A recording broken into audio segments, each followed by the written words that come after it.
Oh, David. What's up, folks? We're live. It's me, John, and David's here. What's up, David? Hello.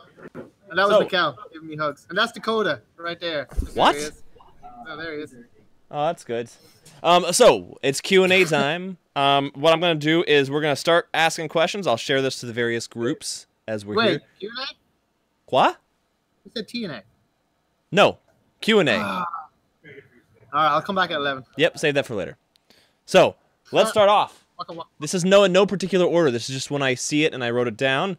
We're going to start off with the first question, which we can spend very little time on. It's fine. The new announcement of Warhammer Cafe. Giggity. What about it? How do you feel about it, David? Oh, I don't really feel anything about that. As long as it's not in Atlanta. But imitation is the nicest form of flattery, right? So. It's true. It's true. Yeah. Because you've been doing it for 10 years, so. Yeah, no, it's definitely interesting. It's funny that they did coffee instead of Bugman's Bar, but let's hope it works. It's going to be a Games Workshop store with coffee, so it'll be cool. And hopefully, I saw someone post that. Hopefully, it means that they'll do more events like Games Day and all back. So that would be good. Be very Games good. Day in the US, Armies on Parade, and all the Next stuff that question, Sigismund asks. Sigismund, so I want to make sure I pronounce that right, Lee. What do you think the hot games of 2018 are going to be? Oh, definitely Legion. I mean, Legion comes out, is it March? March 22nd, Legion comes March out? 22nd, official release date. Huge. And then Fallout Wasteland, we just confirmed our pre-orders for that today. So that's, actually, I think they said March on that too. So that's also going to be pretty awesome. Yep. What about the second half of 2018? Do we know anything about those? What usually happens is so Gamma is in March, and then they'll start to announce what happens later in the year in Adepticon. They'll start announcing too, and then really you can't just wait for that stuff. I don't know anything offhand that's coming out this big. I mean, second part of that question would be retro RPGs. Some of them are making a comeback. What do you think about those? Oh, things like John Carter and all, I suppose. Mm-hmm. That's awesome. I mean, we have such a huge RPG community here. It's always nice seeing the different stuff. Or does he mean? Oh, he means that things like Tales from the Loop, right? He doesn't mean actual retro RPGs. He means games that are retro, like in the 80s. No, right? I think that's what he means. Oh, no, that's pretty cool. I wrote down retro RPGs ? And then he also wanted to know if CMON will be doing a singles market for their sculpts. No, I wouldn't say so. That's actually going back to the hot games of this year is Song of Fire and Ice, or Ice and Fire. I always get that mixed up. That's right. That's going to be a good one. That's May, I think. Mm-hmm. I think that's May. Yeah, so that's going to be a big one. But I don't think CMON's probably not going to do a miniature range, I wouldn't say. Like, they'll just keep doing their games. Like, they'll have the Song of Ice and Fire stuff, but I don't think they'll do individual boxes on that. I think it'll be box sets. Gotcha. Units of 10 or 20 or whatever. Kai asks, what's the most rewarding part of running Giga? Oh, seeing all your beautiful faces. Not that you can see mine. Or vacations, I don't know, one or the other. As Brandon is smiling at me with his Cocoa Bunny in his hand. I don't know, just we're being such a major part of the community. Like, to actually make it 10 years and be important, I guess, is nice. Like, important in people's lives. I like to think we're important in people's lives. Maybe we're not. Maybe no one cares. I don't know. That's how I feel. That's awesome. But yeah, no, definitely that. I think just being. God, what's the word? I can't even think of it. Being like an institution. Yeah, that's good. In my own mind. Maybe well, not. I mean, it's not that you've made it out. You haven't made your purpose to be like the tabletop gaming store of Atlanta, but by having your purpose for the customers, it's become that way. Oh yeah, definitely. I mean, we work for the customers, and Second half of that question, what's the most frustrating part? Oh God! Oh. Well, I also say being an institution. Yep. Because it comes with certain, it's hard, like expectations, and some of those expectations are just impossible. So, such as what? Just getting orders done all the time. Like sometimes it's amazing the mechanism that has to go into like even just a simple order. Like you want to order something, what you have to do to get it, and then if you can't get it, even though people assume you haven't tried or haven't done anything to do it, or you just don't care, Right. it just makes you feel so bad because it's like, well, no, I've searched everywhere. It's just impossible. We find that a lot with like historical games because literally most historical companies don't distribute. Mm-hmm. And then someone comes in, like, add some community, or they guys, I asked you to order this, and you're like, well, they don't make it in America anymore, so I can't get it. Ah, man. Yeah, it's Not only that, unfortunate. just not being able to meet the expectations that people might have, for sure. Hmm. Yeah. Any other big frustrating parts? No, it's really the idea. I mean, most of the time, we're a pretty good process. Like, we get on well with the customers, the employees that we have are pretty awesome. So it's work. It's actually that's one. My personal peeve is people who don't think or consider that this is a real job. Like, and that's a symptom of the industry. Sometimes, you have a lot of fly-by-night stores that appear, but running a game store is actually a real business with goals and sales goals and actual goals and things that we have to do to stay in business. And we like 20. We just hired someone new, so I think we have 23 employees now. Mm-hmm. And literally, you have to run a business a certain way to make sure your bills are paid, your rent's paid, your taxes are paid, your employees are paid and taken care of. Just people don't understand the decisions sometimes, so that gets a little hard when people don't recognize. Hey, I've got to make this decision. Like I saw someone the other day. We were knocking this conversation actually about dust, right? The dust. Mm-hmm. And he said, "Well, David chooses not to get into premium stuff." I was like, "No." It's not a personal decision. it's a business decision. Right. It's not. It doesn't help us. And just that sort of thing, when people go, well, you don't carry this because you hate it. It's like, no, I really have no strong feelings either way. It's all business stuff. So maybe that. Yeah, that makes sense. Yeah. My personal frustration, basically Facebook is like, screw you to business pages. So basically they said, as of like 2 weeks ago, they said, make less content, but make it more conversational. So things like this is great. Things that spark conversations and stuff. So we cut off the amount of live streams, and yet our live streams have actually gotten more traction. So we're doing fewer of them, but they're each getting more traffic. You share the stream. So if you're watching right now, share the stream. So yep. Click the little button in the corner and then press share now, or share to a group. If you have a group that you're in, you can share it. Before you go to the next thing, I have to say a few words. Potato and hamburger. Because that's the request on the Q&A. In a Q&A, please say potato. Yep. I'll throw in a bonus and say water. Water? Water. Water. Yeah. Yeah. You drink it. Water. It's good Irish. Yeah. We got a yay. Irish. I don't know. It's funny, like, as I'm doing this stream, the amount of people who just walk up and give a funny look and then walk away. Potato. Water. That's good. Let's see. What else do I have written on this sheet? Oh! What are your favorite companies to deal with? It always surprises people when you say Games Workshop. They're actually probably one of the best companies to deal with for a big corporation. I mean, they're fantastic to deal with. Now they do things that, like, helps their bottom line, like this Eisenhorn model coming out. I mean, it's going to GW stores only, and that people could go like, "Oh, doesn't that make you really angry?" But, not really. But they're great to work with. Privateer nowadays is getting great to work with. Robert is the new Privateer guy. He talks to John because I'm lazy. He's really great. And actually, Dust, Gregor and Alicia, Derek Dust, they're pretty amazing to work with as well. They get orders out. Like, I did this order like 2 days ago, and it's here today. So that's awesome.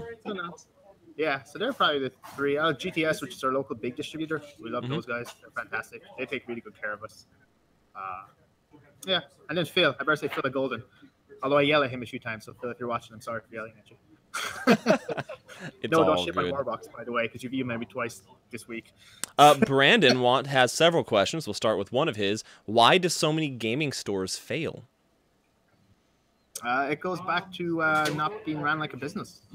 Same thing, when people don't consider that this is a business. Well, a lot of owners go in and don't consider that it should be a business. So they go in, the thing that annoys me the most, and you hear from a lot of owners, is I want to go in and I'm here to serve the community or give the community what they want. Which, yeah, but that should be a byproduct of running a good business. Like you shouldn't go in going, okay, I'm going to come in here and give all this stuff away and make no margin on it because that's what customers want. When it's really not. It's not what they need. So a lot of them don't consider. I have to run a business again. I have to pay my employees, pay my taxes, pay my rent. Have a paycheck. Because if you don't have a paycheck, then why are you working, right? So there's no point working for no money. It's just dumb. There's no point working not taking a vacation because why are you working, right? Nobody should work to work. Maybe that's just the socialist European in me. But I mean, it depends on how some people love the work they do, and that's great. Well, I love working, right? So I'm here at 9 a.m. and I work till 4 o'clock. Today I'll be here till 9 or 10. I mean, I like working, but I also keep an eye. I work so that me and my wife can do nice things. I work that we have a standard of living that we like, but also we know that as long as we work hard, if we stop working hard, everything goes away. As long as we keep working hard, we're happy. Your employees are happy. The customers are happy. That's what it is. So that's why so many businesses fail because they go in and they go, well, I don't need a margin. I don't need a paycheck. And customers won't buy on SID deep discount, which is just the worst. Deep discounting is just bad for the industry. If you have a store at deep discounts, I'm going to rant. It's the worst. You might not think it's the worst, but it is. It's bad for the industry. It's bad for hobbying. It's bad for gaming. It's bad for future gaming. So yeah, that's really why. And I just make bad decisions. The first thing you should do if you want to open a game store and there's no game store in your area, you should probably research why there's no game store in your area. Right. Because I guarantee, all business, if there's a market for it, someone's going to take that market, right? When we opened up Giga-Bites, there was 2 other game stores in this area, and we got lucky. To be honest, we worked. Me and my wife and her parents, we all worked very hard, and we just managed to eke through the depression because it was 2008, and the other stores just couldn't because they, I don't know, for whatever reason, they wanted to not make a paycheck. So it's just longevity. We've been here 10 years. So. And that's funny because Brandon's next question was about location. So what how is location important to a success? It's funny. You're a destination store, so you have to factor that in. People will travel. They will search you out and find you. So you don't need to be in the upscale $25 square foot plus location because that's just going to destroy you. So, but you still have to be pretty close. I mean, we're close, we're just off 75, so it's good access. We're on a main road, it's good access, but we're not in your face. You can't really see the store too well from the parking lot, from the road, but it doesn't matter because people search us.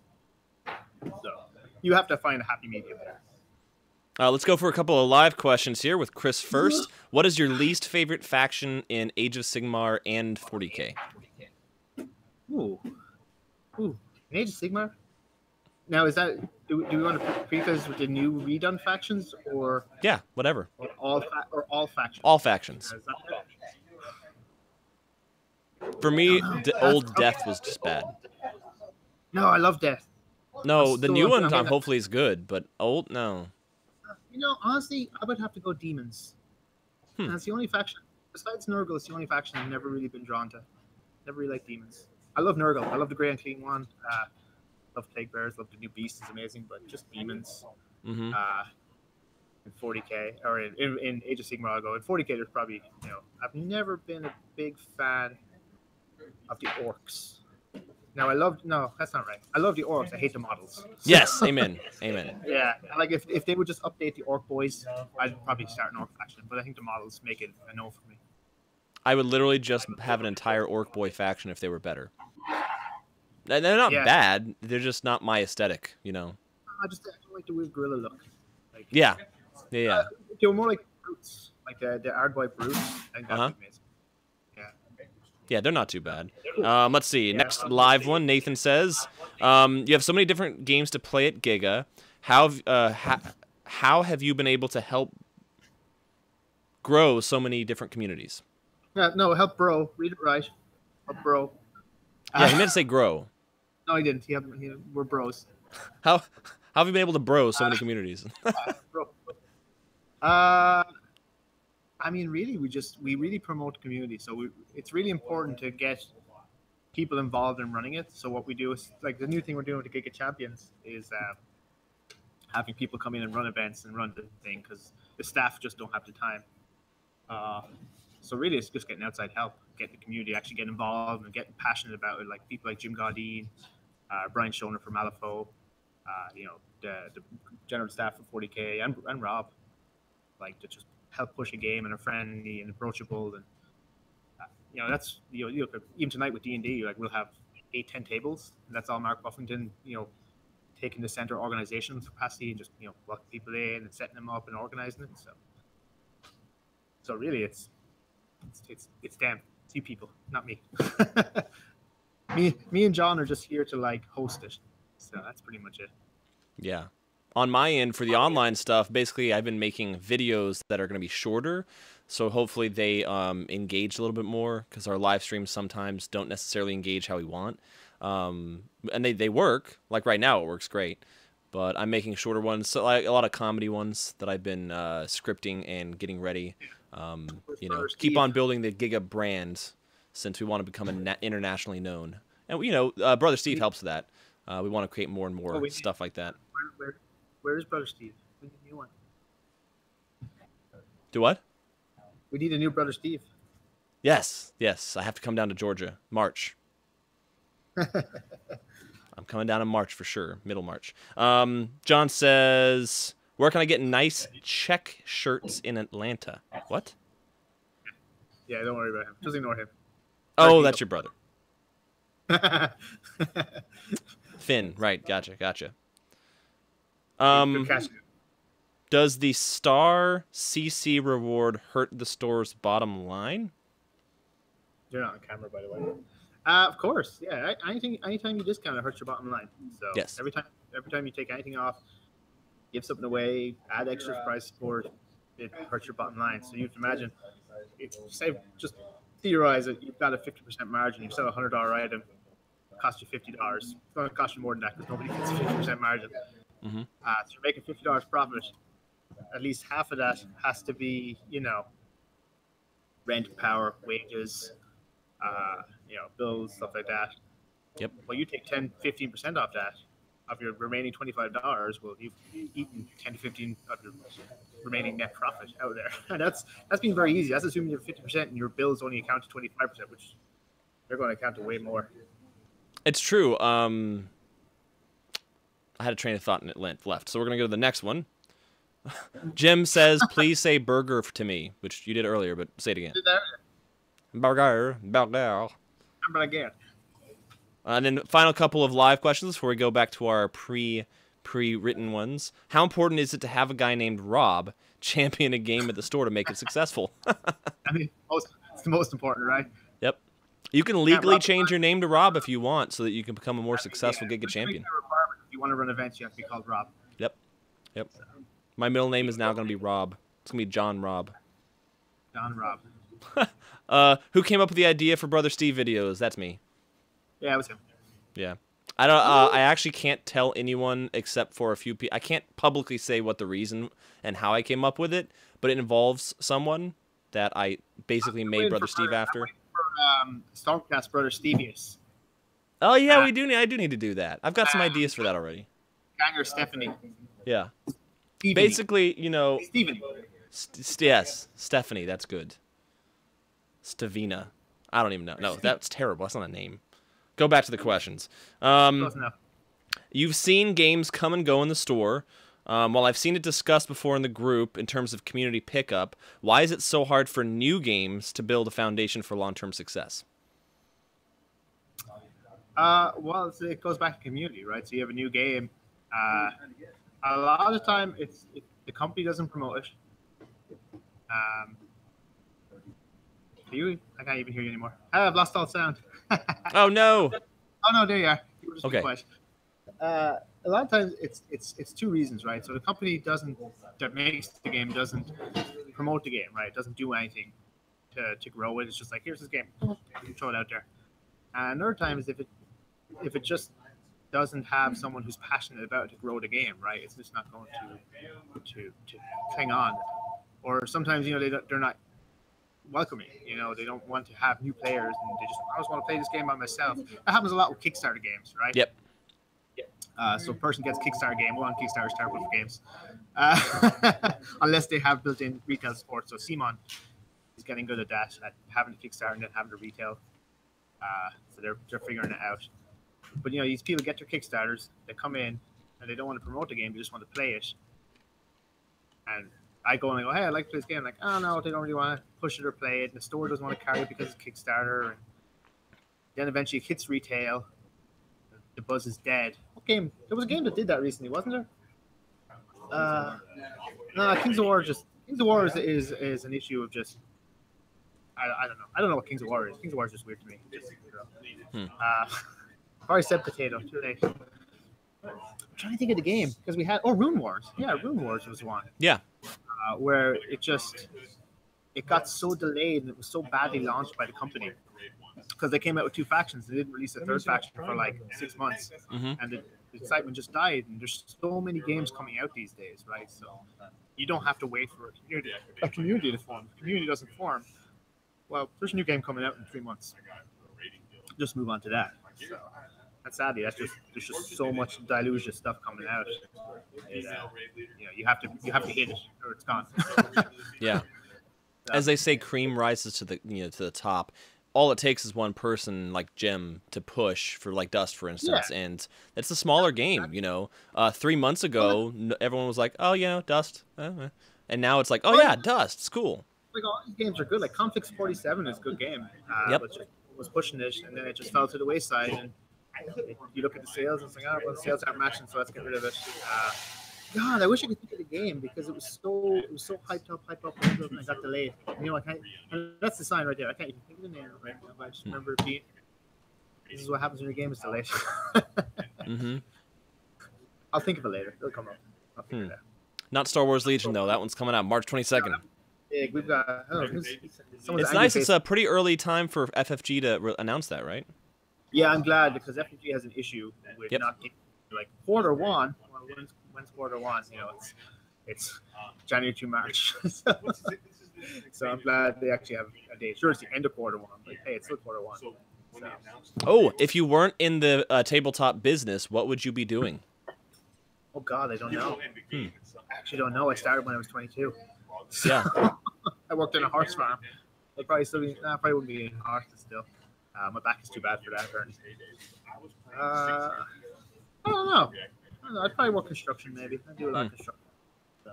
Construction, huh? Yeah, maybe. I don't know. I'd be a vagabond. Cool. What is your goal for the long-term future of Giga-Bites?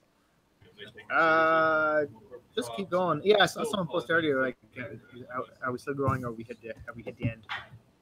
Do we just grow? Like we want to become a bigger, better store. I really still want to add the bar. I'd love to have an actual functioning bar here. I don't know if we can do it in this space. No, got 4 years on the lease still, so in 4 years quickly.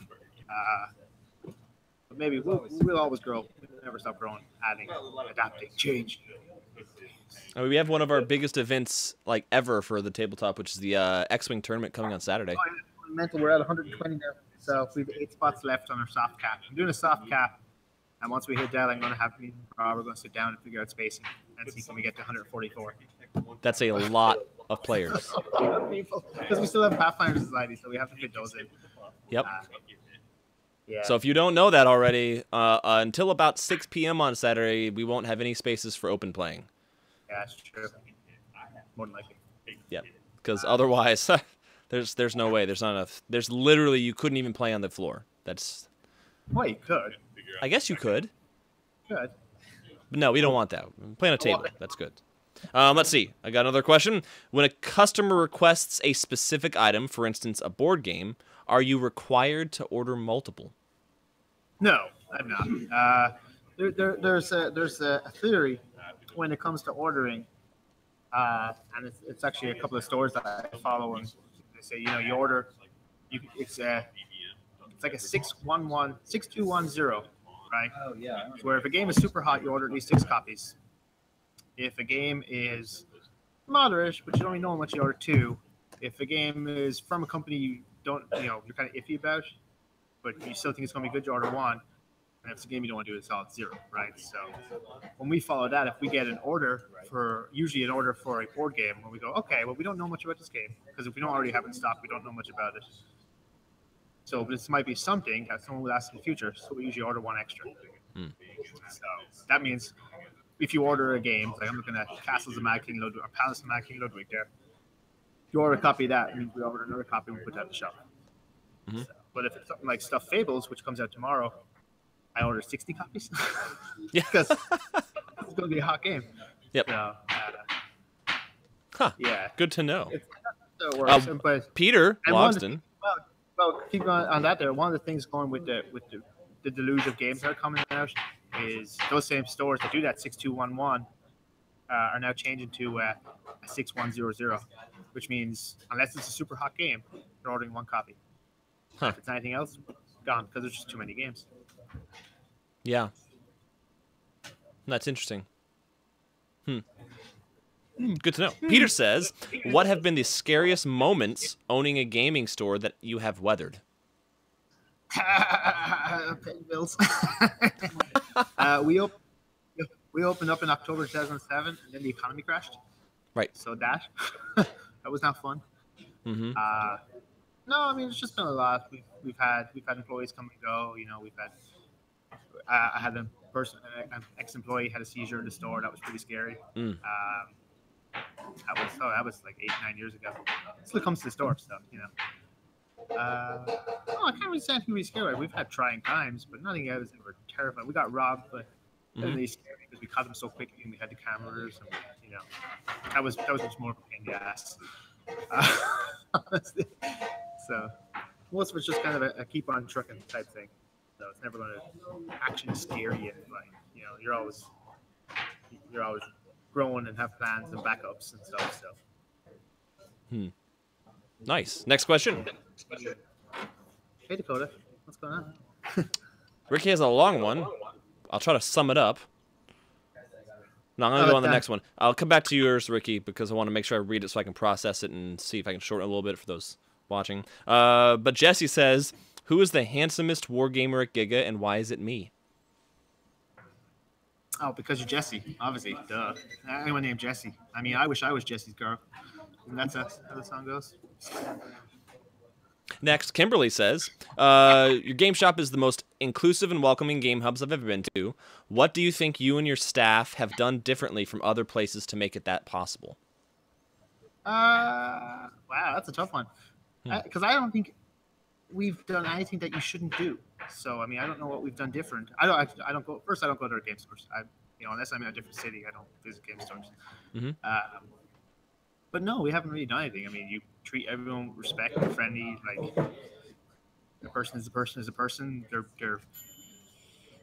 beliefs, gender, outlook, what they are, that's them. I mean, there's got nothing to do with me. So we're just always going to be friendly and welcoming. And if someone's friendly to me, I'll be friendly to them.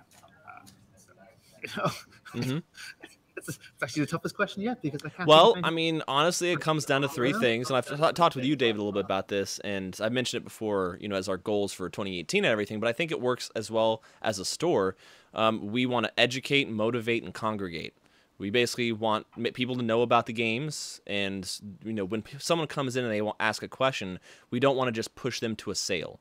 We want them to know about what they're getting so that they're more educated about the purchasing decision, and then we leave that decision to them, because if someone's excited about 40K, they're going to buy into it, right? If we get them excited about it, they'll be a lifelong person, rather than trying to push them for that one sale that one time. Like, oh, you should get this one, blah, blah, blah, do this and this and that. No. Well, educate people.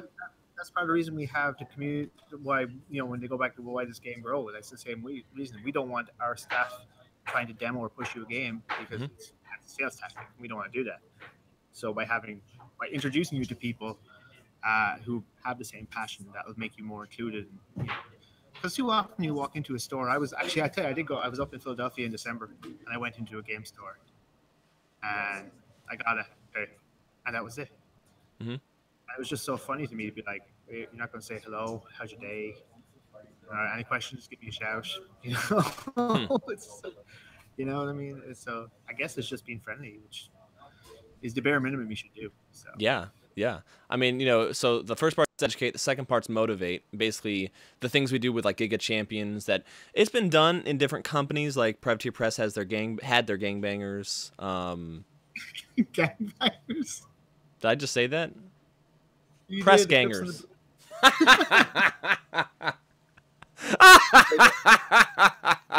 Is it 11 p.m.? We'll be back in the Luckily, that is recorded for all of history on YouTube, and I'm actually going to take that and then splice that into our flub section. I have a whole list of parts that we have where we said funny things on streams. I want to see that video. Yeah, it's going to be funny. A lot of inappropriate stuff. Definitely R-rated stuff. Jeremy asks, "What's your favorite board game?" Can I say Risk? Because I don't play board games. I don't have time. I've always loved Game of Thrones, the board game. I love that game, and Mansions of Madness. But other than that, like I can't say I've played tons of games because I just don't have time. I mean, I work here too much, so I don't play games. But Eric Urbis asks, "Am I pretty?" always. Always. As long as you think you are. I love Eric. Eric is always so joyful when he comes in. He's always Yes. he's like a black belt. Yeah, I know. It's awesome. I'm looking at one that looks red on his profile pic. But, you know, I don't know the colors at all, so. Oh yeah. Right, his belt. Yeah. Oh, Eric also asks, "What was your best or most memorable experience playing a tabletop game?" Oh, I got it. Where's Mark? I think I was playing Mark Schubach. John, do you remember this one? I was playing a game of fantasy, and someone dealt like 15 wounds to my skeleton block, and they all have a parry save, right? So whenever skeletons make parry saves, they hiss, because everyone knows that, right? Uh-huh. So I did my general in a game as I rolled 15 dice and rolled 14 sixes. What? Yeah. There's actually multiple. It's all in fantasy. That was amazing. I lost right afterwards. The other one was, and this is for Jamie Wolf. I played Jamie Wolf in a tournament once, and same thing, but with goblins. And he charged me with a bunch of Chaos Knights. Dealt like 8, 9 wounds or something like that with the Chaos Knights, and they hit every single one of them. Did no wounds in return. Won combat through like 3 ranks in a banner. Chased him down and killed all the Chaos Knights without losing a single goblin. That was amazing. And then my personal favorite was I played Anthony Livesey. This is Giga-Bites 1. This is like 9 years ago. And it was the last game of like 6th or 7th edition fantasy.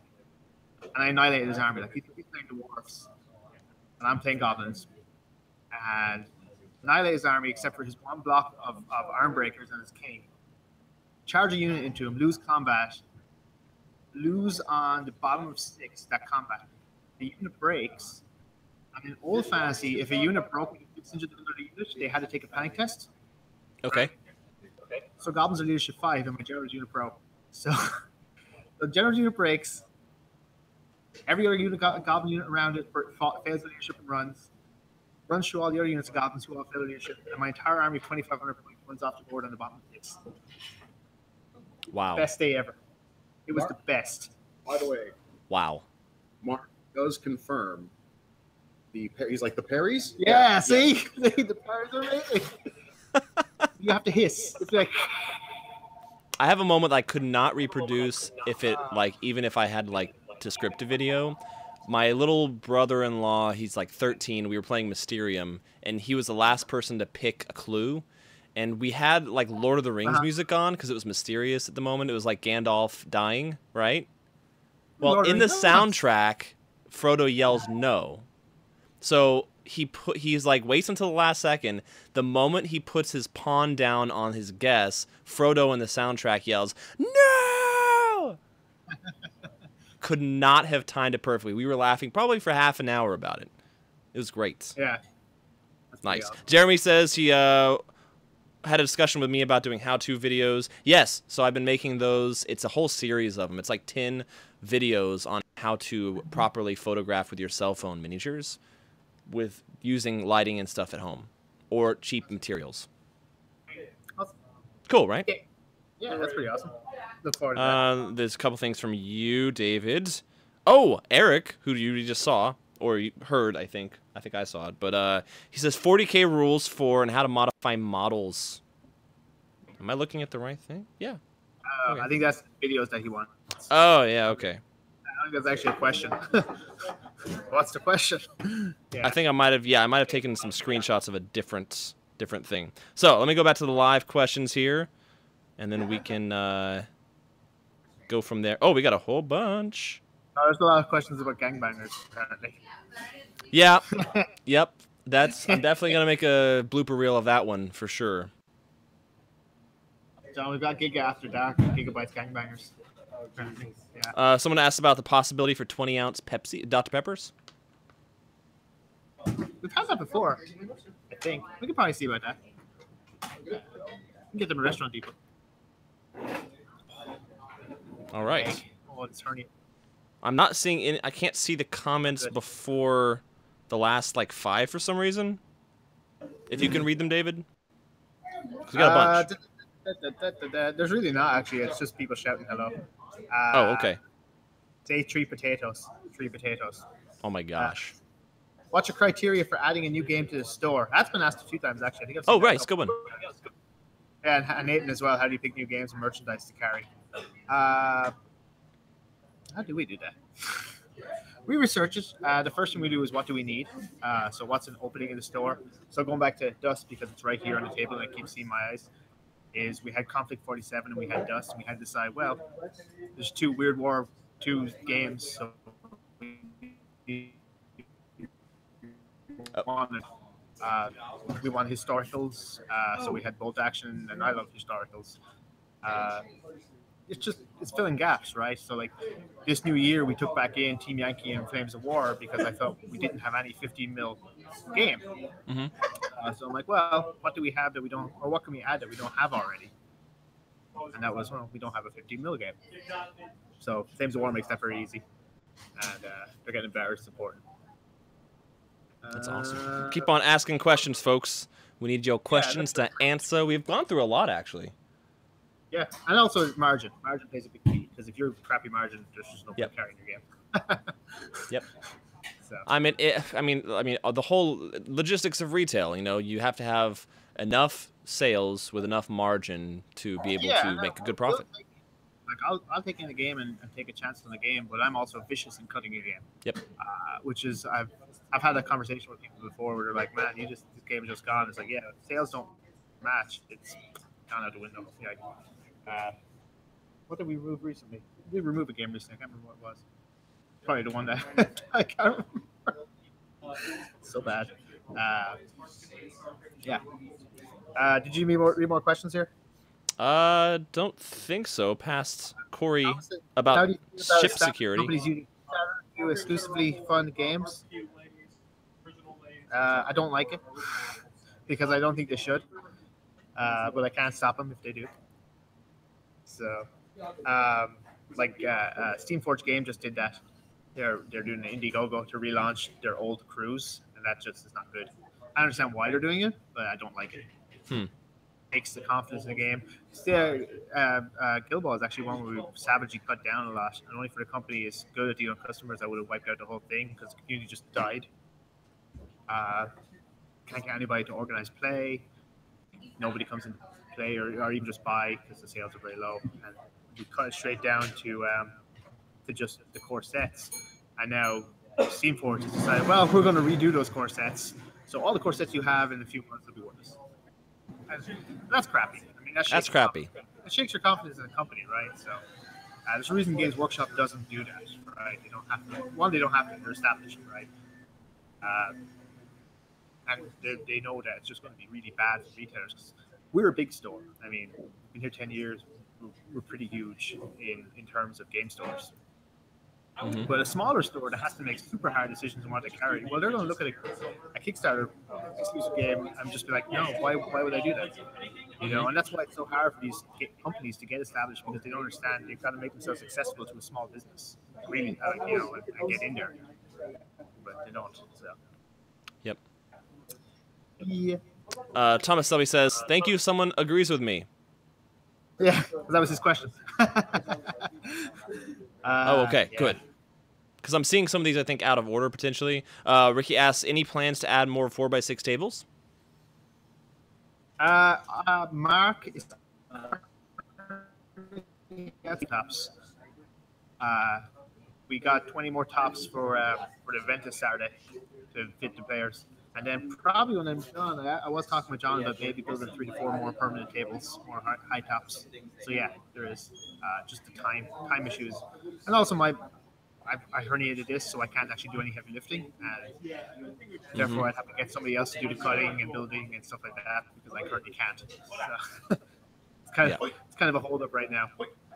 Yeah. But there is, yeah. Jamie says, "What makes a good company for you as a retailer?" Just be willing to support. I mean, it's the same thing. Like Games Workshop gives us support and posters. You know, Gregory does. You know, pushes us, promotes the events. Privateer sends us promos. You know, Fantasy Fight does promos. Good organized play. That's really just be willing to deal with a retailer, as opposed to like just here's our stuff, take it or leave it. Which honestly, Battlefront was like that for years, and so we dropped them, and now they've got better. They're willing to support the store. They're willing to send promos.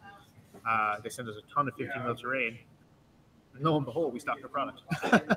So it's really just that. It's like be aware that retailers have an important role to play in your game. So treat them with respect.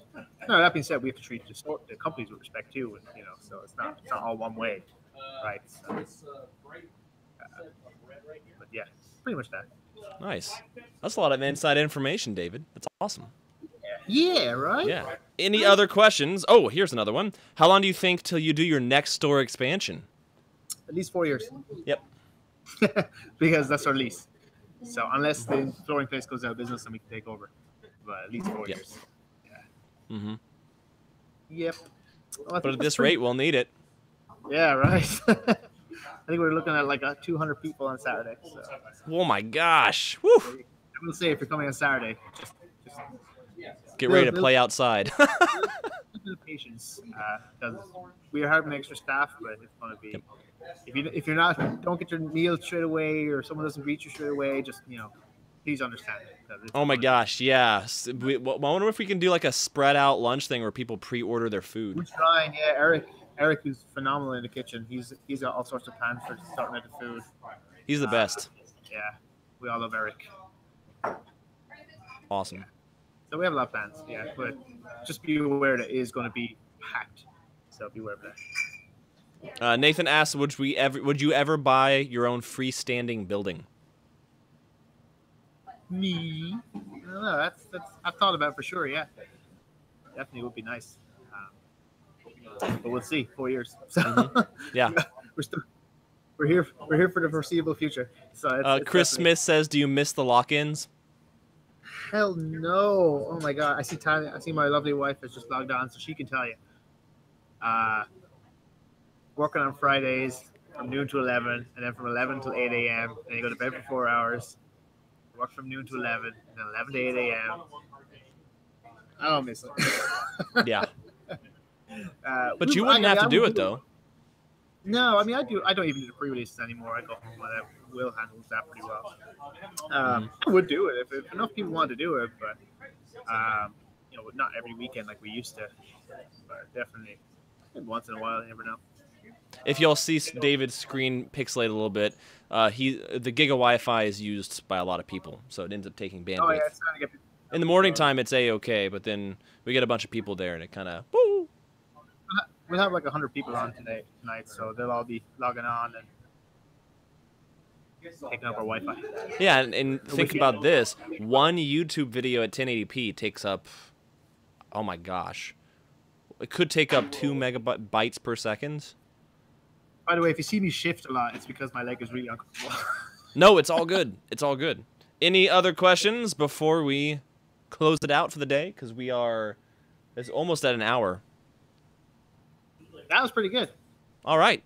That's pretty good. Sweet. So if you want to see the rest, if you joined us later or anything like that, This will be on YouTube, youtube.com/GigaBytesTV, all one word. I will actually pop up our little icon thing. You can see.